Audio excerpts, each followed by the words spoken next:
Olá, muito boa noite a todos. Nós estamos ao vivo para todo o Brasil pela Rede TV em HD e eu agradeço muito a sua audiência, o seu carinho, a sua confiança. Muito obrigada a você que fica em casa nesta sexta-feira à noite e obrigada também a todos que participam, mandando perguntas e que fazem esse programa junto com a gente. Um beijo para todo o pessoal do Twitter. Aqui a gente pode mandar beijo, tá? Ike Batista. No Brasil, esse nome já foi sinônimo de riqueza, de poder.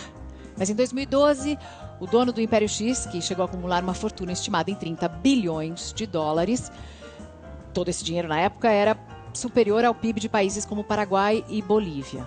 3 anos depois, ele viu esse império se desfazer. E hoje ele fala ao vivo a uma televisão brasileira.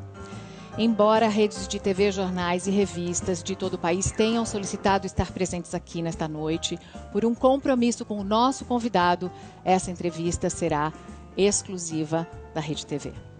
Então vamos lá, vamos receber Ike Batista, por favor.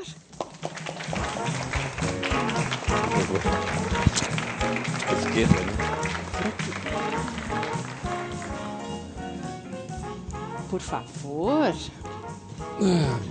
Antes de começar a entrevista, a gente separa sempre alguns vídeos e algumas fotos para os nossos convidados. O seu primeiro vídeo é esse aqui. I'll be back. Você é um cara de frases de efeito, né? Mas roubou essa do Schwarzenegger e acabou ficando mais famosa aqui no Brasil como autor. You're back. I'm back. Só que como você ficou muito tempo sem falar, a gente vai ter que voltar um pouquinho no tempo, claro, até chegar à parte em que você está de volta. Então, primeiro quero agradecer essa camiseta que eu ganhei. Essa camiseta é bem recente, né? Recente. É recente. Tudo pelo Brasil foi uma hashtag que ficou nas redes sociais. Isso. Das pessoas que te apoiam. Perfeito. Por quê? No Rio de Janeiro. Acho que apoio porque vários trabalharam comigo, viram os projetos que nós colocamos em pé no Brasil. Eu imagino que você possa mostrar algumas coisas sobre esses projetos. E, enfim, no fundo, projetos reais que são legados que vão servir aos seus e aos meus filhos. E é importante mostrá-los, porque foi investido muito dinheiro nesses projetos. Olha, acho que pouca gente tem noção que desde 2008, nós investimos 90 bilhões de reais, né? Essencialmente setor privado. Então, você vai ver, provavelmente, espero que você tenha algumas imagens desses projetos que são legados para o Brasil, para todos vocês. Antes, vamos falar um pouquinho da família, porque assim foi um longo período de silêncio e eu imagino também para preservar a família. O Thor recentemente deu uma entrevista a uma revista, disse que sofreu de depressão na época em que os negócios começaram a dar errado, que tomou remédios. E eu gostaria de falar com você sobre esse período também, porque você não falou ainda. Claro. Olha, quando você... Nas empresas que nós criamos, eu tinha 5 empresas listadas na Bolsa. E uma delas, a de petróleo, falhou. Ela, na verdade, foi quase que uma âncora. Ela puxou todas as outras empresas que tinham projetos extraordinários para baixo. É assim. Infelizmente, a exposição de 5 empresas foi algo inédito no mundo. Não tem algo igual no mundo. Ou seja, a captação de recursos para construir todos esses empreendimentos é algo que jamais foi feito no mundo. Nós conseguimos fazer, obviamente, pela ousadia dos projetos, pela qualidade deles. O petróleo não funcionou. E, na verdade, por ter construído 12 minas, né, 10 de ouro, mundo afora, 2 de minério de ferro, você fica meio autoconfiante demais.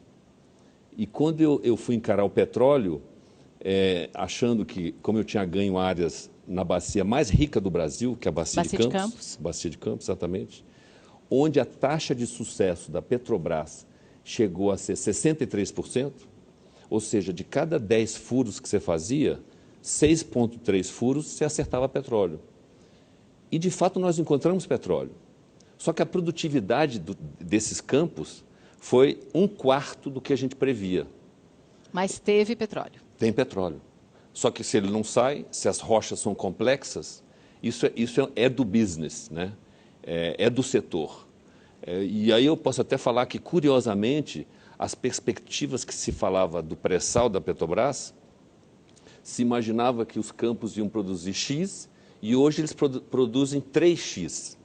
Tanto que a Petrobras tem um recorde mundial de produzir mais de 700 mil barris num prazo curto. Teria sido diferente para você se você tivesse conseguido um dos blocos do pré-sal?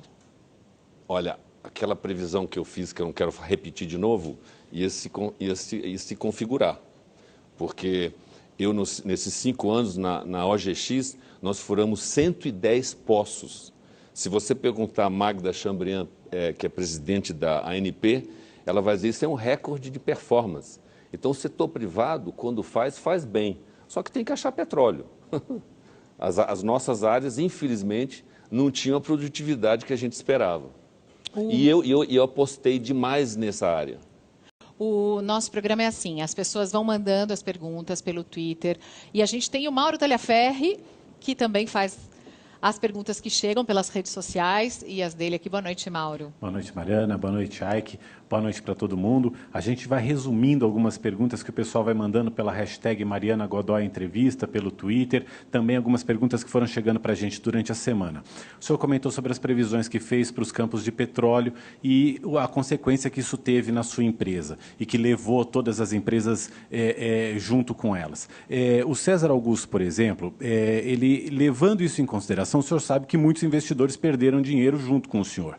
Ele pergunta o que o senhor teria a dizer a todos esses investidores, principalmente aqueles pequenos investidores que perderam suas economias por causa das suas empresas. Claro, olha, eu fracassei, né? Eu apostei nessas áreas, a produtividade não era o que eu imaginava e perdemos, só que perdemos juntos, né? O maior perdedor de tudo isso, eu ainda tenho as ações que eu tinha atrás, eu tenho até hoje. Aquelas ações que foram liquidadas porque pertenciam a um credor meu. Agora, eu continuo com as mesmas ações que, eventualmente, esse acionista tem hoje. Então, enfim, apostamos em algo junto, queríamos junto ganhar 5 vezes, enfim, não aconteceu, perdemos juntos. Mas o maior perdedor nessa história fui eu.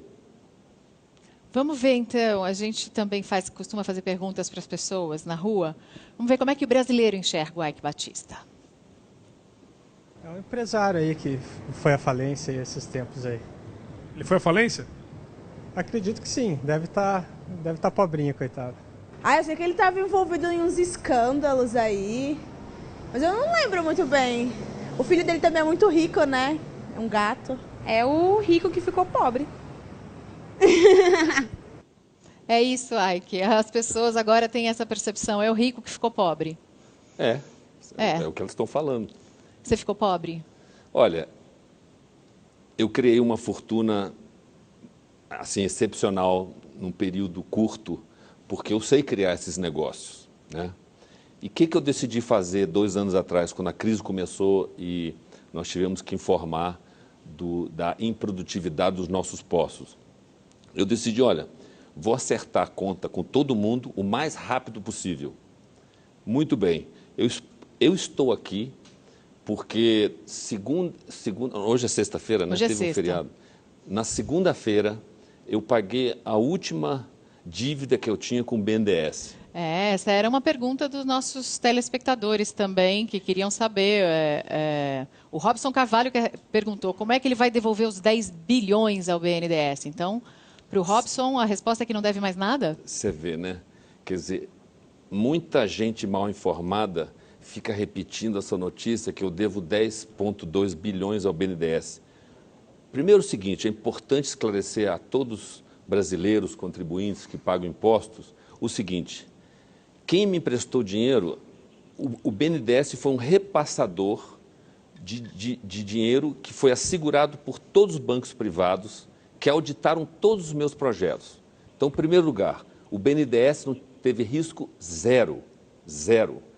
Então, se o BNDES, se o projeto não funcionasse, os bancos teriam que pagar isso. E quem fez a auditoria dos meus projetos foram os bancos.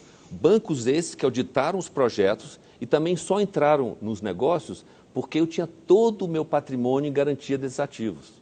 Tá?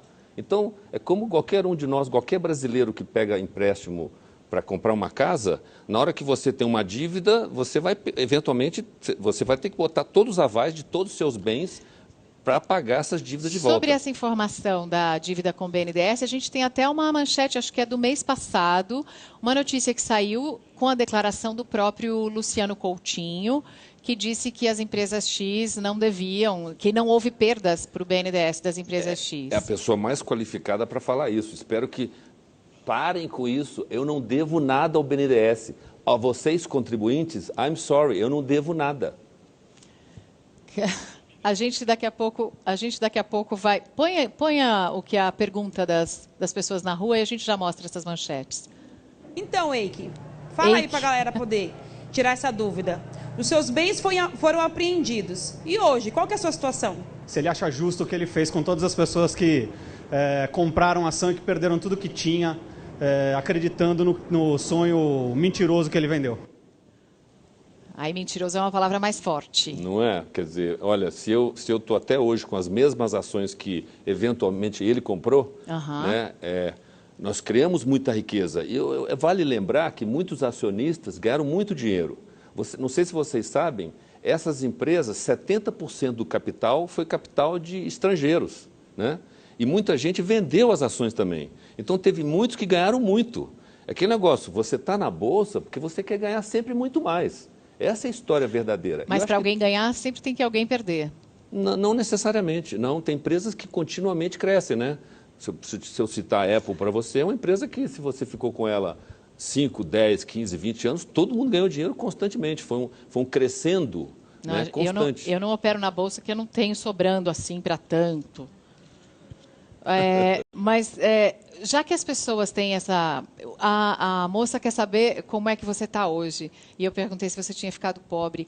Na verdade, como foi notícia em todo lugar a apreensão dos bens, eu acho que isso é que acabou mexendo um pouco mais com o imaginário das pessoas. Claro. Porque um dia você acordou muito cedo com policiais à porta da sua casa, levando seus carros, relógios...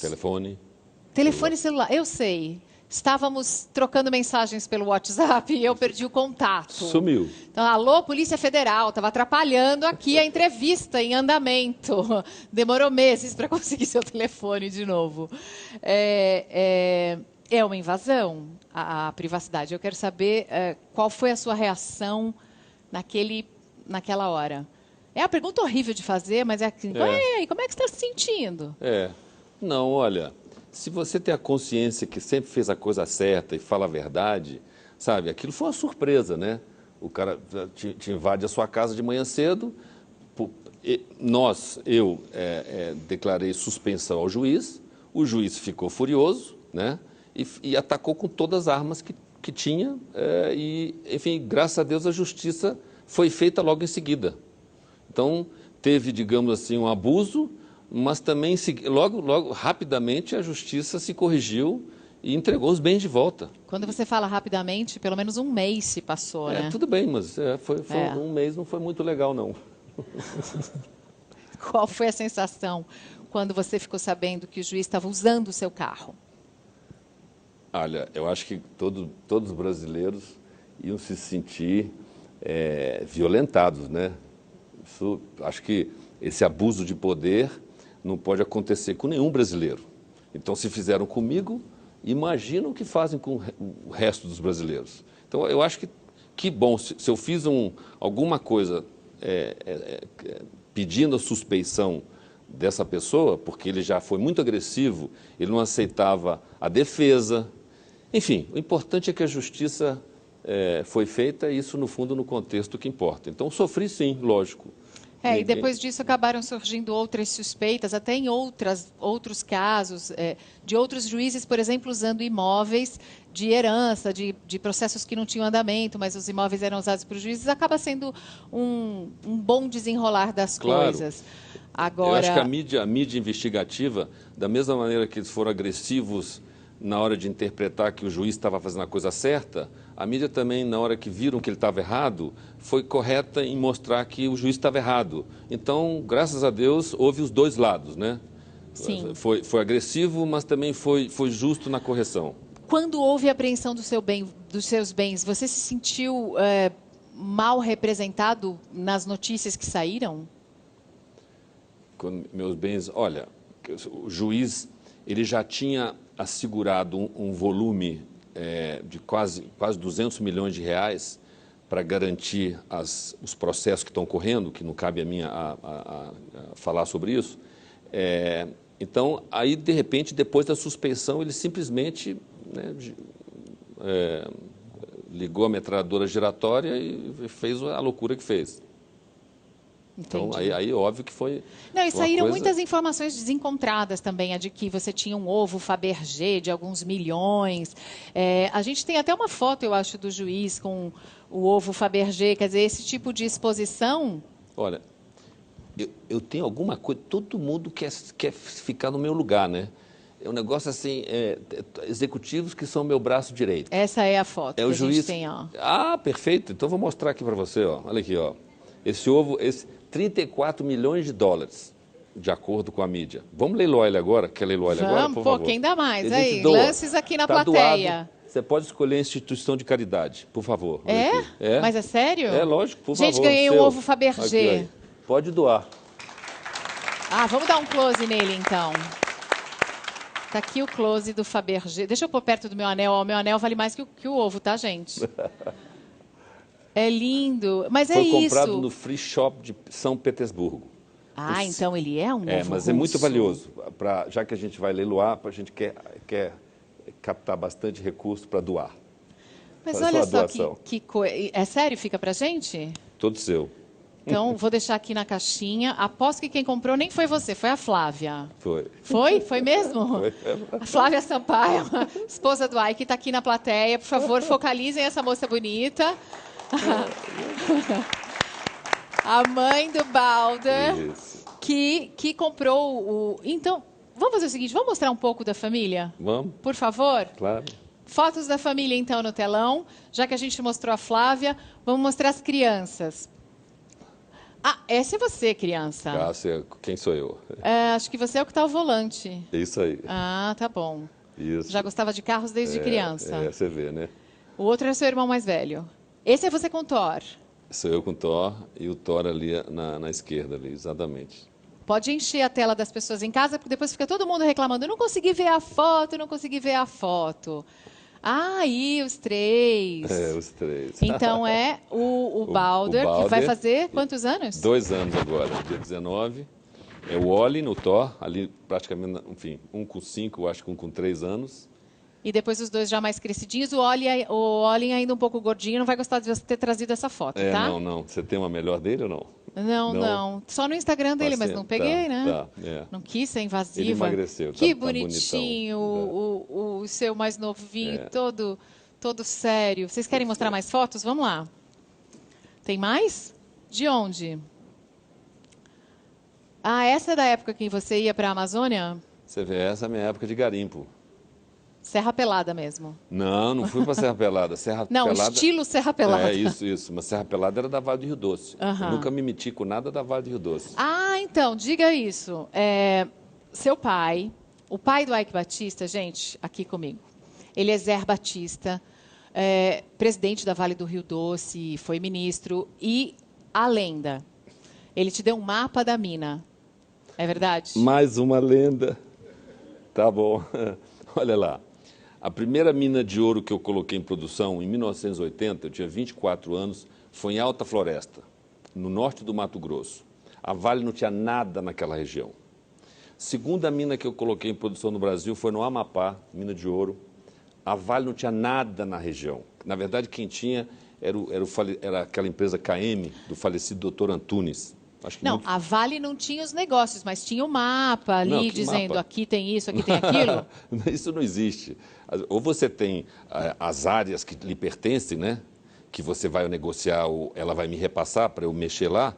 O importante é que a Vale se concentrou nos 2 pré-sais minerais que ela tinha, que são as áreas de Minas Gerais e todo o complexo de Carajás, que eram vários portugais de áreas.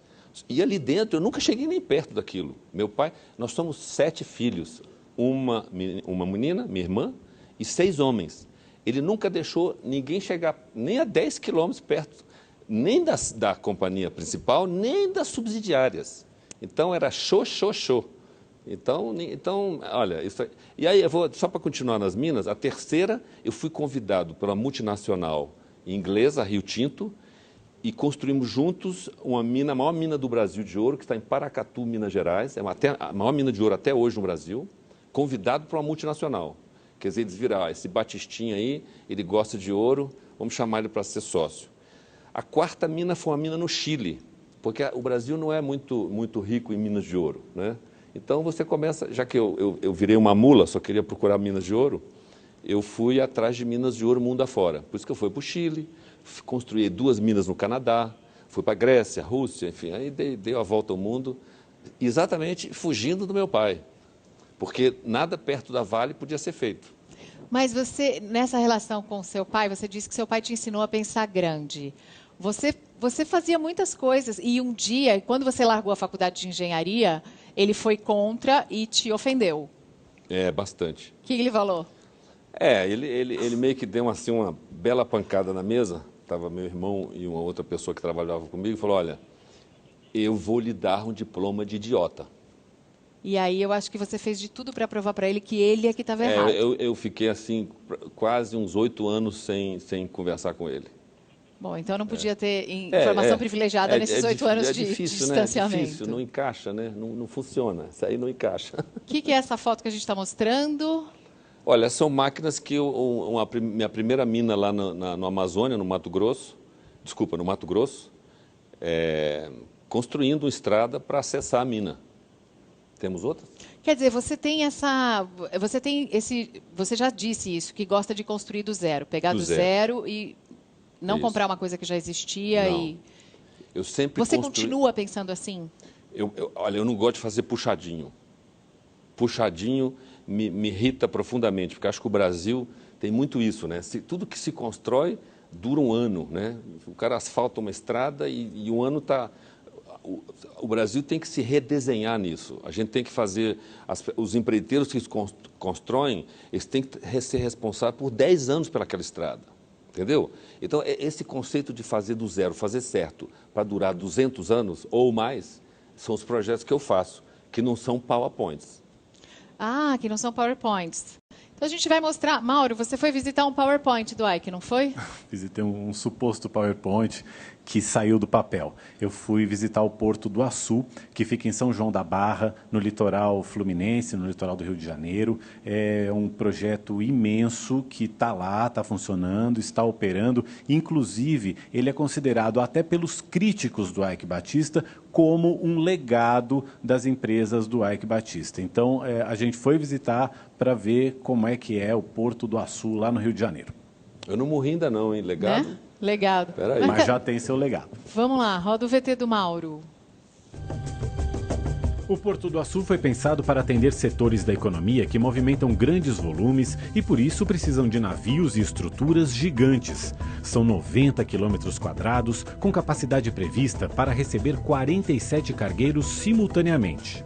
O Açu fica em São João da Barra, norte fluminense, perto dos principais campos de petróleo do país. Também está ligado à mina de Conceição do Mato Dentro, em Minas Gerais, pelo maior duto do mundo para minério de ferro. Uma tubulação subterrânea com 529 quilômetros de extensão. O duto leva o minério diretamente para o terminal externo do porto, capaz de receber os maiores navios de carga do planeta e com profundidade que poderá chegar aos 23 metros. O outro terminal do Açu é interno. Uma enorme operação de dragagem criou um canal artificial de quase 7 quilômetros de extensão, 300 metros de largura e 14 metros de profundidade. O futuro planejado para o Açu é de um complexo industrial, que deve empregar cerca de 50 mil pessoas. 90% da área ainda serão negociados para a instalação de empresas. Hoje, há 6.000 trabalhadores no local, atuando na operação do porto, nos canteiros de obras e nas 5 empresas que já se instalaram no complexo. Ike Batista é o idealizador do Porto do Açu, projeto que começou a sair do papel há 7 anos, tocado pela LLX. Com a crise, ele repassou o controle da empresa a um fundo americano. Ike tornou-se sócio minoritário do porto. Um dos obstáculos para o desenvolvimento do complexo é a precária estrutura de transporte terrestre. 2 ferrovias previstas pelo governo federal podem beneficiar o porto: a ligação entre Anápolis, em Goiás, a Campos, no Rio, e o trecho entre Vitória, no Espírito Santo, e o Rio de Janeiro.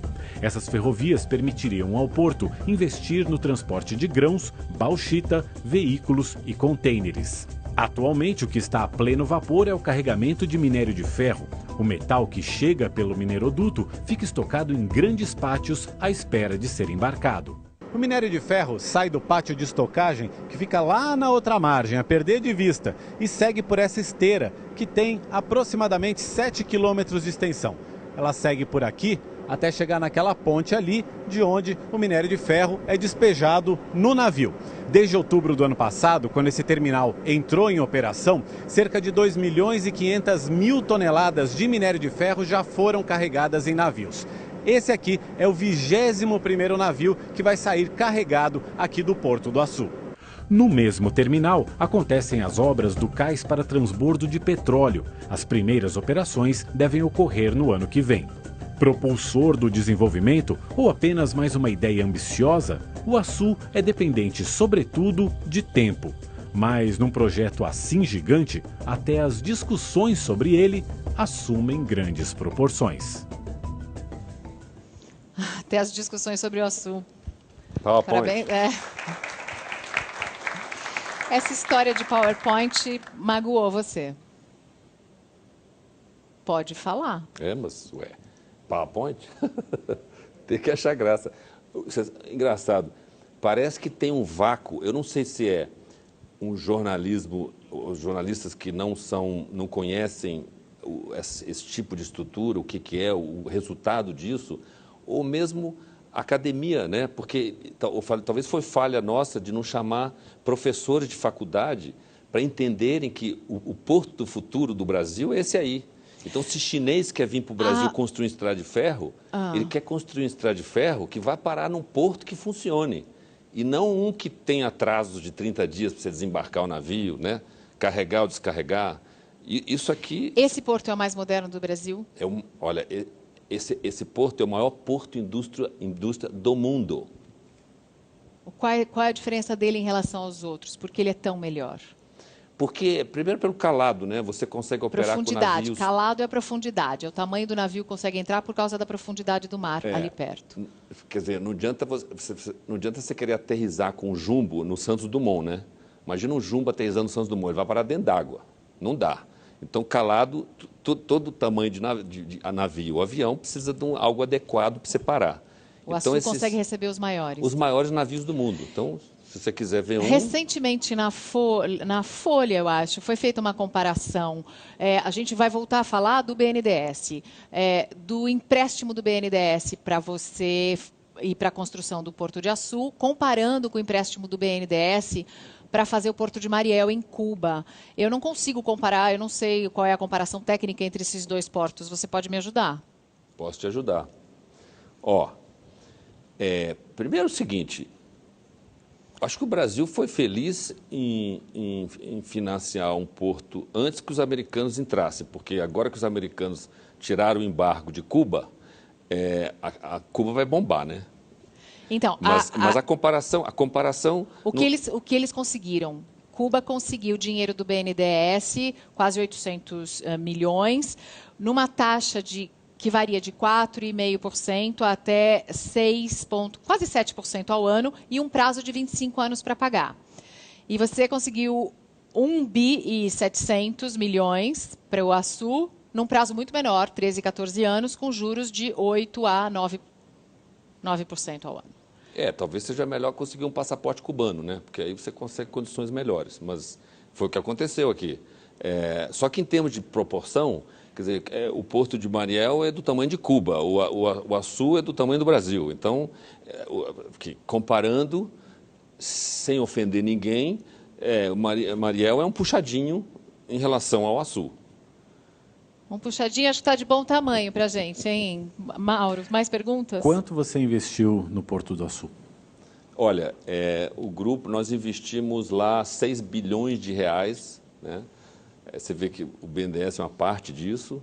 E empresas, hoje no total nós temos 60 bilhões de reais investidos entre as 12 empresas multinacionais, né? E nós somos, na verdade, o catalisador para que essas empresas se instalem. E o curioso é que está na hora das empresas brasileiras entenderem o que é o Açu, que também é outra curiosidade, que imagino, de novo, graças a Deus aqui vocês foram lá visitar, né? Mostrar que não é um PowerPoint. E isso vai despertar, você vai ver, vai ser curioso. Eu tenho certeza que empresas brasileiras vão querer visitar o Açu, só por essa matéria. O Luiz Gustavo Giordano quer saber como é que estava o andamento do Açu, a gente mostrou, mas quais são as metas a curto prazo e o que os investidores podem esperar para o primeiro trimestre de 2016. Olha, eu não vou falar de previsões, porque isso já me colocou em situações complicadas. Até porque os seus óculos continuam sendo cor-de-rosa? Não. Eu vou agora anunciar depois de entregar. Esse negócio de, sabe, você querer... Eu acho que todo empresário tem que meio que enxergar um futuro e ser otimista, né? Que o pessimista não faz nada, né? Fica em casa... sei lá, vendo não sei o quê, um feriado qualquer. Você se arrependeu, por isso que você ficou tanto tempo quietinho, você se arrependeu de ter falado demais? Não me arrependi, não. O que eu fiz foi o seguinte, quando você engata num processo de renegociação de dívida, nós estamos falando de 25, eu estou falando de 75 bilhões de reais, que eu negociei 100%, de novo, é meio inédito no mundo. Ninguém consegue negociar 75 bilhões de reais nesse prazo. Eu o fiz porque fui generoso, em vez de ficar brigando 5 anos por mais X para você, mais X para mim, faz logo porque eu quero reconstruir tudo de novo. That's why I'm back. You're back. I'm back. E não tenho... Você sabe aquela reportagem do Valor que fala que eu ainda tinha uma dívida de 1 bilhão e alguma coisa? Essa reportagem do Valor é a do Cristiano Romero? Isso, do Cristiano Romero. Que foi em março desse ano, dizendo que você ainda tinha 1 bilhão em dívidas. De dólares, né? Isso. O Bloomberg adora falar isso. Aí, o seguinte, essa dívida está zerada. De novo, botando meu patrimônio para zerar essa dívida, porque eu vou começar de novo e estou começando de novo. Mas de onde vem o dinheiro? Se os bens foram apreendidos, de onde vem esse dinheiro para pagar a dívida? Não, peraí, eu sou um grupo... Primeiro, tinha um fundo soberano em cima na minha holding, né? É esse Mubadala. E embaixo, os bancos, que eram... Eu dei o aval de todos os meus bens, então tudo estava em garantia. Eles pegaram tudo que satisfez a solução de toda a dívida. Então, o que sobrou agora é meu. Eu não tenho mais dívida. A Eike Batista zerou a dívida. Eu agora tenho algum patrimônio para começar. E se você vai querer, antes eu vou te responder, você quer saber meu patrimônio? Eu vou te dizer, é que nem... Você sabe o que está escrito no manual da Rolls Royce? Ali, o quê? Assim, ele fala assim, a potência do motor. Está escrito assim, o suficiente. Enough, quantidade suficiente para. Esse suficiente, Eike, são...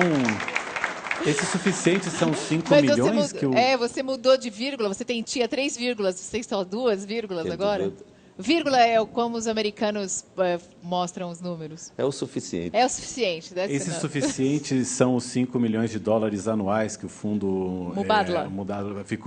Esse fundo dos Emirados Árabes ficou de te pagar por ano? E, segundo lugar, eles estão pagando? Presta atenção. Você acha que alguém que criou mais de 10 empresas de $1 bilhão, você acha que isso é o suficiente para remunerar e fazer começar tudo de novo? Quais são? Você achou que eu ia perguntar do seu patrimônio? Não ia. Eu ia perguntar o que você vai fazer agora. You're back. O que você está fazendo agora? Olha, vamos esperar a nossa próxima declaração de imposto de renda no final. Quando é que é? É março, abril do ano que vem? Mas você não vai falar qual é o próximo negócio? Fazendo? Olha, eu sempre gostei de coisa de ruptura. Este porto é uma ruptura pela eficiência. Aliás, é um porto que a Petrobras vai usar? Perfeito, a Petrobras vai usar. A gente tem... Gente, vamos tentar pôr aquelas manchetes. Na quarta-feira, a British Gas, eu acho que você estava lá, não sei, fechou um negócio de transbordo de 230 mil barris dia. Posso falar por isso porque foi anunciado publicamente, né? Então, o Brasil tem que se render à eficiência. Esta é a palavra mágica. Coisas que foram planejadas de longo prazo, tá certo? E tem que ser barato, o barato eficiente, concorda? Então, a escala do Açu vai dar um choque de eficiência para toda a operação do pré-sal do Brasil, que é gigantesca caso o petróleo se mantenha nesses 60 dólares, 65 dólares que está hoje. Aí realmente nós vamos estar bem, porque, como eu estava falando antes, a produtividade do pré-sal é uma bênção de Deus e enfim, a Petrobras aí tem um ativo importante. A gente tem muitas perguntas dos nossos telespectadores. Pode mandar. A Ismênia Araújo acha que você... Ela quer saber de você como é que é ver os próprios brasileiros perseguindo um empresário brasileiro que investe no país. Ela acha que você é uma vítima do julgamento rápido dos brasileiros. Você se considera uma vítima? Sabe... Eu vou mudar a pergunta. Você se sente injustiçado? Sinto, sim. Sinto. As pessoas entenderem o porte desses projetos. Você não falou da energia elétrica. Eu posso afirmar para você, checa na ONS, checa no Ministério de Minas e Energia. A gente tem fotos de duas termoelétricas, mas pode falar sobre elas. Sim, se elas não existissem, são 3 mil megawatts. 3 mil megawatts. Essa é qual? Essa em Pecém. Ceará. No Ceará. Olha aqui, isso aqui não estaria ligado hoje, hein? As suas termoelétricas ajudam a fornecer energia para o Brasil, para o sistema nacional, né? 3 mil, quando falam de Giral, isso aqui é maior que Giral. As plantas que eu construí no Ceará e no Maranhão, em São Luís e no interior do Maranhão, com gás que eu descobri no maior campo de gás em terra. E isso ainda é seu? Não, no fundo, isso para eliminar as dívidas, tudo foi para os credores. Para eliminar as dívidas, o que sobrou de todas as empresas X? O que sobrou para você? Pequenas participações desses ativos, né? E, enfim, recursos para eu recomeçar, que é o que eu estou fazendo. Se você se sentiu injustiçado, eu imagino que se 5 milhões é pouco, você faz parte de uma classe social que pode muito bem mudar para Miami amanhã, como muitos fizeram. Por que você não saiu do Brasil? Você já pensou nisso? Seus amigos te disseram isso? Daqui eu não saio, não. Porque, olha, os meus Tori Olin são apaixonados pelo Brasil e o Baldo não sabe ainda se ele é ou não é, mas vai ser. Então, olha, eu no ano 2000, de uma maneira muito consciente, decidi, olha, eu vou gastar toda a minha energia no Brasil para consertar o que for consertável e onde eu sou bom. Então, nessa área de geração de energia, logística, é difícil competir com os projetos que a gente botou em pé. Bom, então... E o triste é que ninguém sabe, quer dizer, tem um vácuo aí, um buraco negro, que, graças a Deus, vocês estão abrindo a porta para que isso seja mostrado no Brasil e vocês vão provocar outros, com certeza. Você já acabou respondendo a pergunta do Anderson Martins, que queria saber se era possível criar um empreendimento no ramo logístico sem ser atingido pela crise ou pela maneira como as coisas são feitas aqui no país. Na verdade, o Açu foi feito para todos os brasileiros, empresas brasileiras, estrangeiras. Use o Açu, não queira construir um novo. Esse negócio do Brasil de construir 10 estaleiros, né, nós vamos fechar 9, 8. Que tristeza, né? Quer dizer, é uma falta de entendimento do que deve ser feito, onde se deve concentrar recursos e fazer... A gente podia ter feito 2 melhores estaleiros do mundo, com a melhor tecnologia japonesa ou coreana. Eu, por exemplo, no Açu trouxe os coreanos. Eu gastei $200 milhões para comprar tecnologia coreana para levar para o Brasil e fazer disso, em vez do ITA, o ITN, Instituto Tecnológico Naval, que ia nascer dali, tá? E estava esperando, obviamente, fabricar as sondas e os equipamentos para a OGX, o meu petróleo, mas também para fornecer para outros. E esperava ganhar algumas sondas, dessas sondas que a Petrobras encomendou. Eu não levei nenhuma. Então, falam que eu sou empresário... né? Empresário do PT. Você não é um empresário do PT? Olha, eu sou empresário do Brasil. Sempre fui. Minha família, olha, meu pai sempre nos ensinou a ser apolítico. E eu tenho operações no estado do Ceará, que é o Cid Gomes, que é do PSB, né? Tanto partido 32 partidos. Eu me confundo um pouquinho, me desculpem. Em Minas Gerais, da Anastasia, e PSDB. antes do Anastasia, do PSDB, o senador Aécio. Então, nós temos projetos em todos esses estados. Eu lá tenho que ser de algum partido? Tá certo? E se fosse, estaria eu nesse problema? Mas é porque as pessoas acreditam que você tenha sido favorecido durante o governo Lula e Dilma, durante o governo PT. Se tivesse me dado os 10 bilhões de reais do BNDES, eu até diria que sim. Bonito. Não levei nada. Ou um bloquinho do pré-sal? Ou um pedaço do pré-sal. Imagina meus 110 furos que eu furei se eu tivesse furado o pré-sal. Olha, eu garanto a vocês que teria mais 300 mil barris de produção para o Brasil. Quanto no final você recebeu mesmo de fato do BNDES? Do BNDES, de novo, o dinheiro o Tesouro repassa ao BNDES literalmente a custo zero. Ele vai e empresta as taxas que você falou ali. Então, tudo que ele ganhou nessa diferença, o BNDES, essa história que perdeu comigo, o BNDES ganhou comigo. Vai lá no balanço. Tem um negócio chamado BNDES transparente. Está né? nessa transparência, Por favor, no mundo da internet, se informem. E não deixem os desinformados desinformá-los.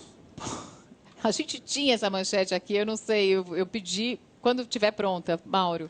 Deixa eu aproveitar para fazer uma pergunta que está chegando, que é bastante, é uma questão que é feita constantemente, que é em relação ainda a dívidas, que é a questão desse put não realizado na OGX, que seria da casa aí de mais de R$1 bilhão.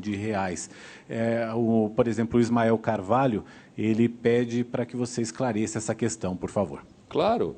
Olha, a OGX tinha uma dívida de 5,7 bilhões de dólares com os credores. Esses credores, passaram a ser os maiores acionistas da companhia, né? Eles na verdade, controlam a companhia. E eles cancelaram o meu put por essa negociação. Eu não fiquei negociando anos com eles. Eu aceitei todo o pedido do credor, que no fundo é ele que manda nessa hora, né? Ele que é dono, né? É que nem qualquer cidadão comum que tem uma dívida com o banco, infelizmente é o banco que acaba mandando em você. Você vai ter que entregar o que você se comprometeu. E eu entreguei assim de uma maneira muito rápida. Então, nos Estados Unidos, e eram credores estrangeiros, não é vergonha você fracassar. O que é vergonha é você não negociar de peito aberto, né? De kimono aberto. Foi o que eu fiz.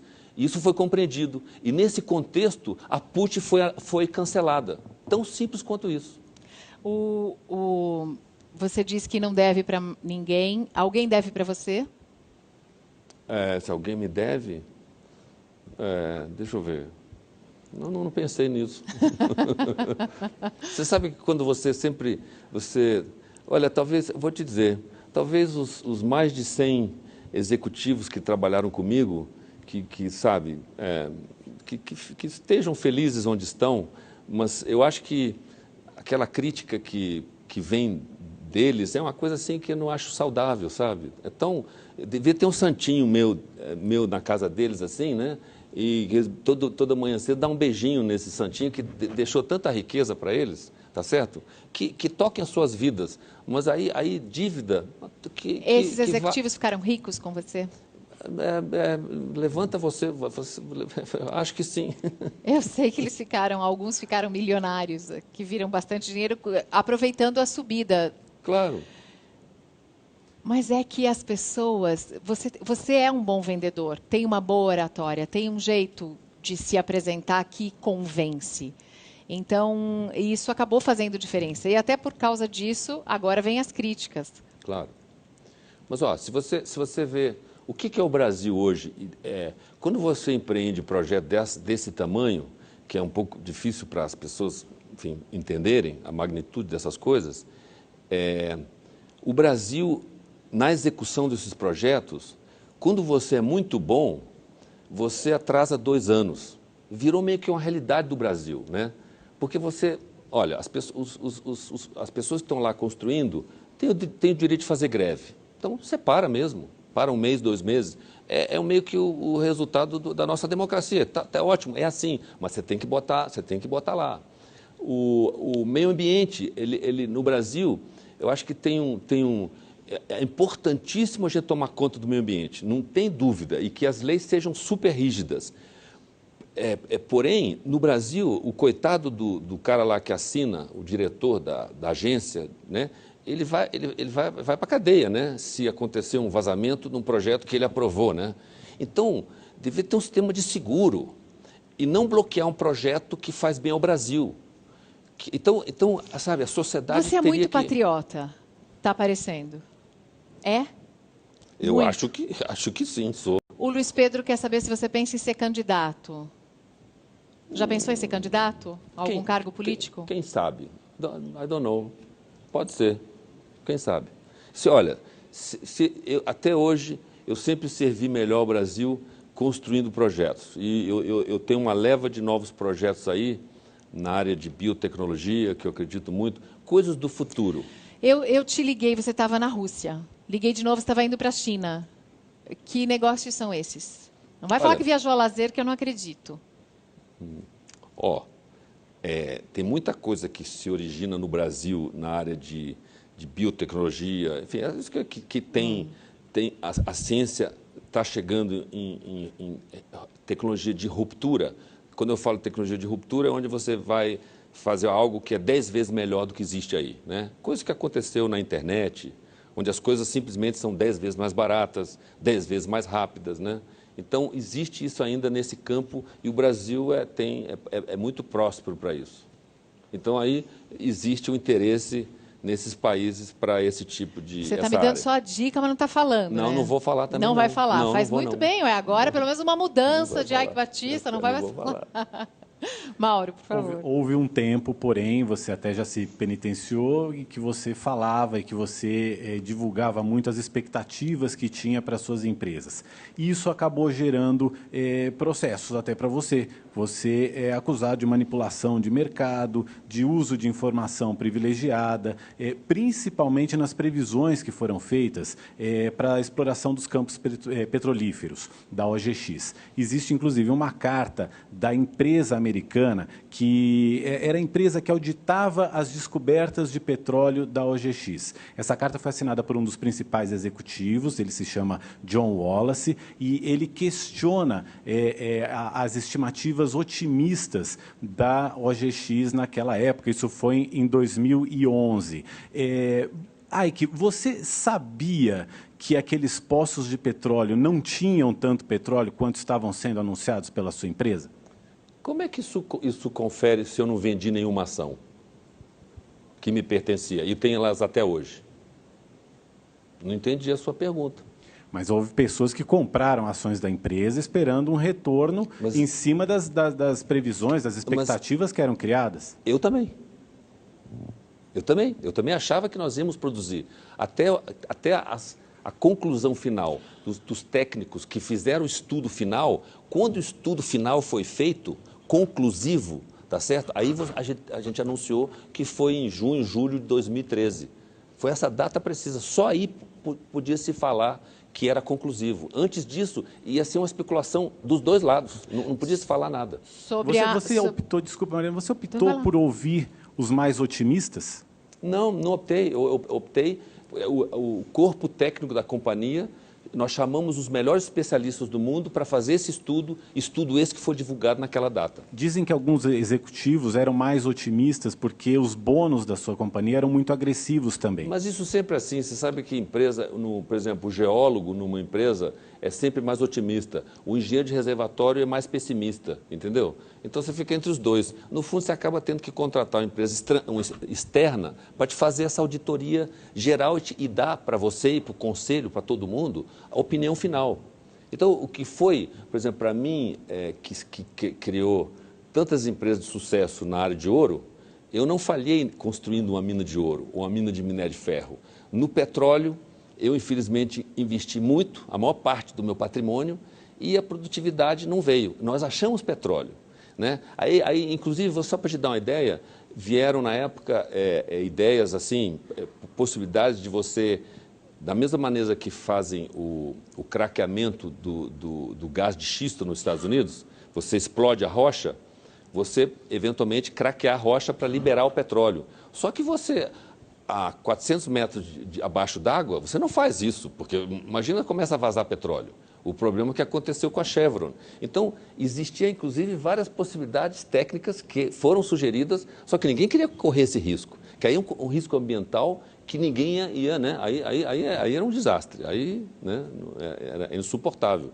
Mas, no fundo, o final dessa história é que a palavra final foi dada pela empresa que foi contratada, pela administração, pelo conselho, para dar a pedra final, que foi, e eu aí não vendi minhas ações. Eu estou na mesma posição que o acionista. Só para lembrar, quando o governo do Brasil, em maio de 2013, 2 meses antes, fez uma nova rodada, a 11ª rodada, a OGX ganhou blocos em parceria 50-50 com a Exxon e com a Total, 2 multinacionais extraordinárias. O que eu ia achar da minha equipe técnica? Poxa, e eu via dos estrangeiros, pô, sua equipe técnica é extraordinária.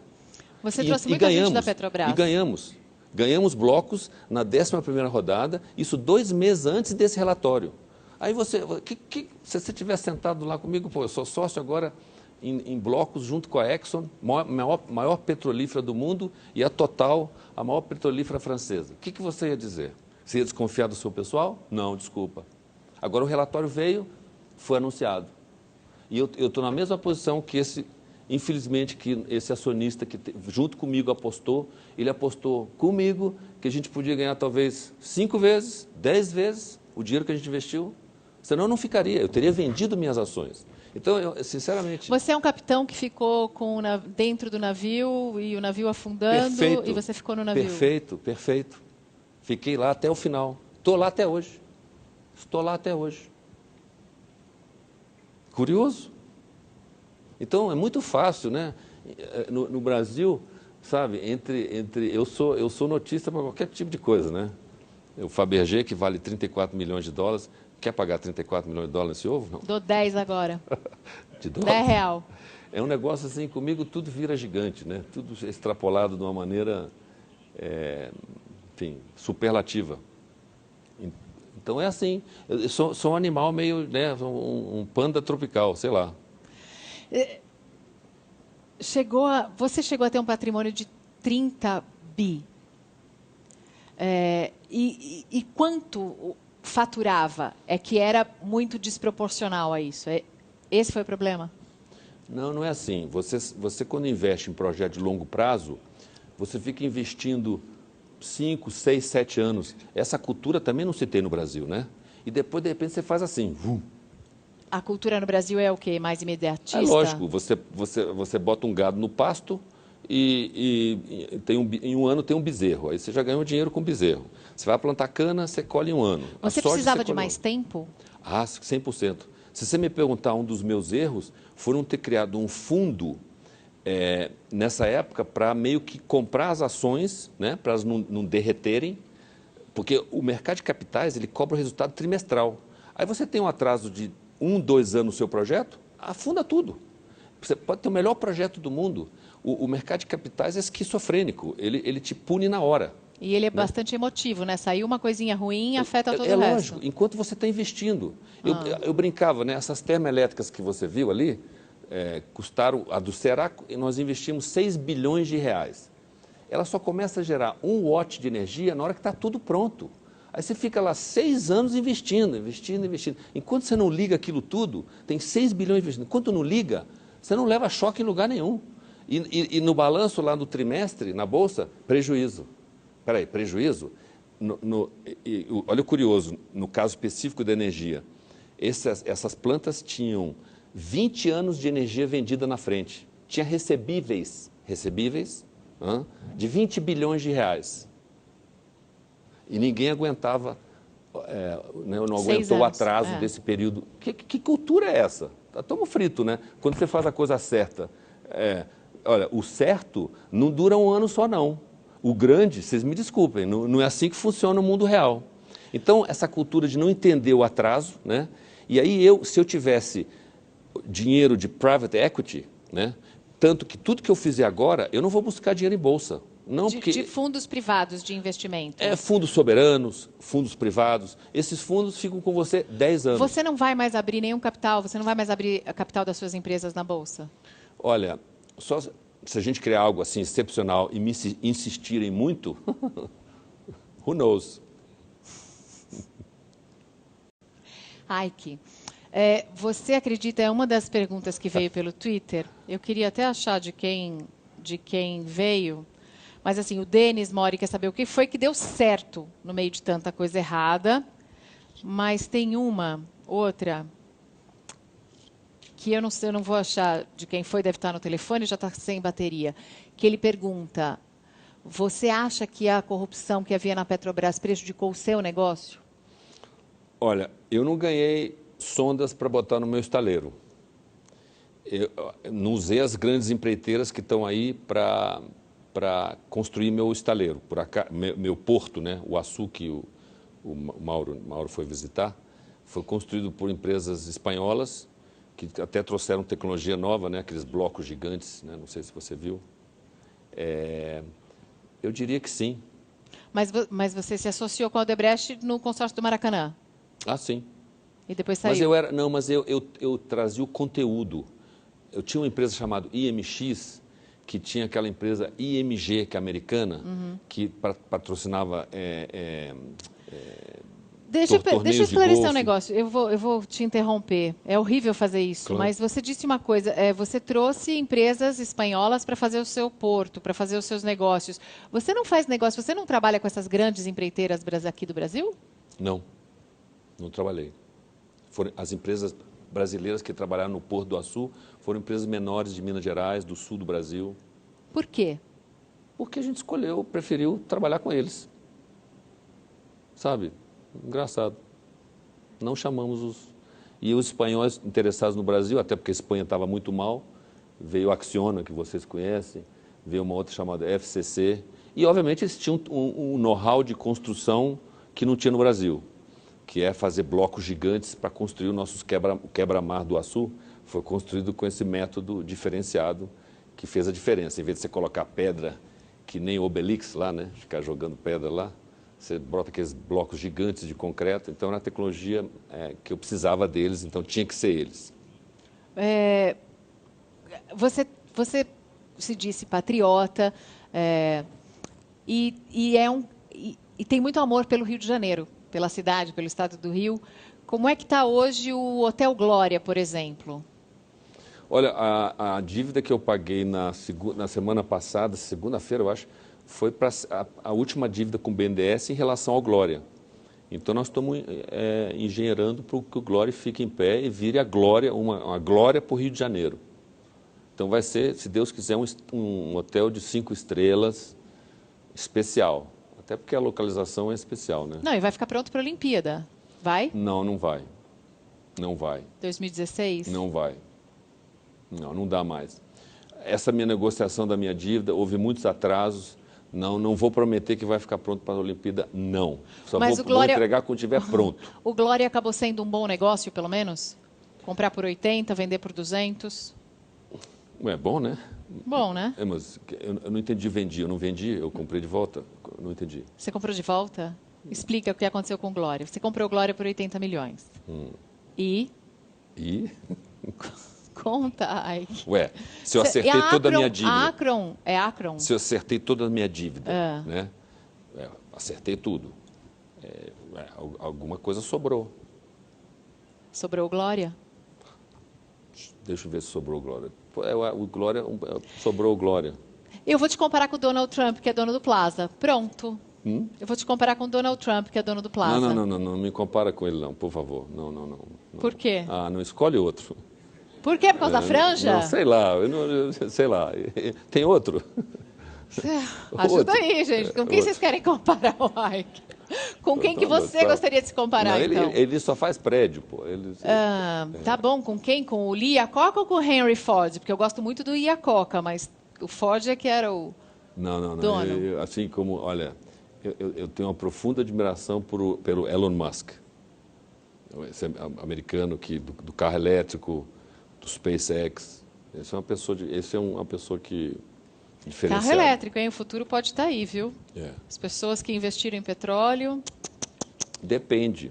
E se você resolver o problema do CO2? Você, no caso, eu não. Você, no caso, você. Isso. Nós, né? Não sei. Ike, você tem acompanhado as investigações da Polícia Federal, as denúncias da Operação Lava Jato...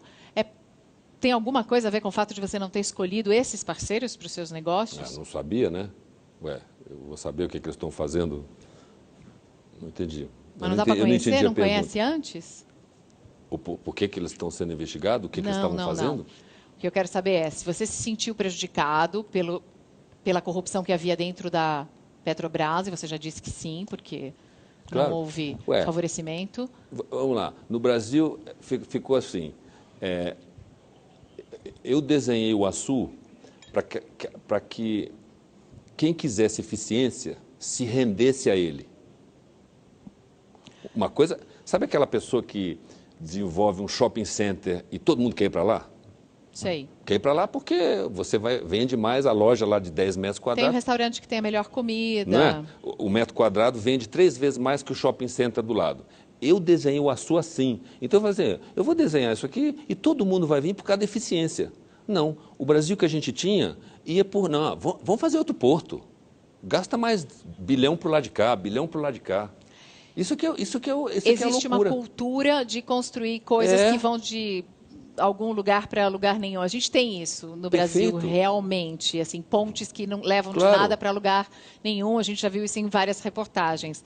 Mas é essa cultura que você estava tentando quebrar. Você deve ter irritado muita gente no caminho. Com certeza. E eu acho que muita gente me atacou por isso. Mas eu tenho certeza disso. Você se sentiu atacado? De que maneira? Você vê, como é que as pessoas conseguiram esconder um projeto do tamanho do Açu, que é o maior projeto em Porto Indústria do mundo? Alguém me explique isso. Como assim esconder? Esconder. Vocês não conheciam, desculpa, vocês são pessoas... Fica longe. Não, é PowerPoint, é no papel, né? Como? As termoelétricas no Ceará... Meu Deus do céu, aquilo ali... Olha o tamanho daquela geringonça. A torre Pode jogar de novo as imagens, se vocês quiserem. É um negócio assim, inacreditável. Então, sabe, eu não pago, eu nunca paguei... eu não faço propaganda em jornais, tá certo? Nunca fiz.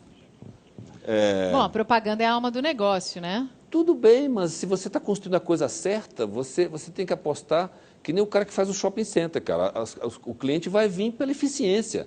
E a minha eficiência... Eu vou te dar um exemplo. Por que o British Gas, você estava lá, assinou o contrato depois de 1 ano de pesquisa?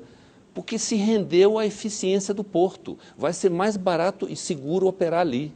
Então, por mérito. Cara, o Brasil tem que funcionar por mérito. Agora, poxa, se você quer ganhar uma obra a mais, né, a empreiteira ganha na obra. Então, ele já ganhou. Independente se o projeto é um sucesso ou não. E meus bilhões que entraram no Açu? Meus bilhões que entraram no Açu foi para ganhar todas aquelas 12 empresas que foram para lá, multinacionais. Espero que os brasileiros agora venham, porque vão se render ao Açu. Porque é eficiente. É lógico, essa é a palavra mágica. Isso mata qualquer um, é eficiência. O que é um exemplo da termoelétrica? Todo mundo fala, sabe essa conta que vocês todos estão pagando aí, que tem um vermelho? Aham, quando as 80% das termoelétricas, quando são ligadas a diesel, né? Diesel para uma termoelétrica é que nem caviar para crocodilo, tá? É um absurdo. Custa entre 600 e R$1.000. As minhas plantas custam 60 a 100 reais. Quer que eu repita? Você tem energia mais barata, porque é de gás. Eu contribuo que a conta de vocês não seja tão alta. Espera aí, quer dizer, alguém que faça, pelo menos uma estátua de barro, pode ser de barro, mas, caramba, é inacreditável, está aí, está gerando energia para o Brasil, graças a Deus. Nós estamos fritos sem esses 3.000 megawatts. A gente tem ainda aquele boneco, tem como pegar o boneco do Ike, já que ele quer uma estátua de barro? Ike, a gente não tem, eu vou mandar para o Rio de Janeiro para você. De barro? É o seguinte, a gente ia convidando as pessoas, mas se alguém dissesse que não viria ao programa, a gente mandaria fazer um boneco e depois faria o articulado. Tá. Se você não viesse aqui, eu ia fazer uma entrevista com o seu boneco. Mas já que você veio, eu te mando o boneco pelo correio, você vai receber o seu boneco, não é de barro, mas é bem feitinho, é articulado, tá? Pode pôr a mão dentro, você contrata um ator. Aliás, falar em ator, sua vida dá um filme. Dá? Dá. Dá um filme. Fazer o quê? Quem interpretaria o seu papel? Quem faria você? Isso é a sua área, pô. Eu vou escolher. Cabe a você, escolhe. Eu nem sei o nome dos atores. Flávia, quem?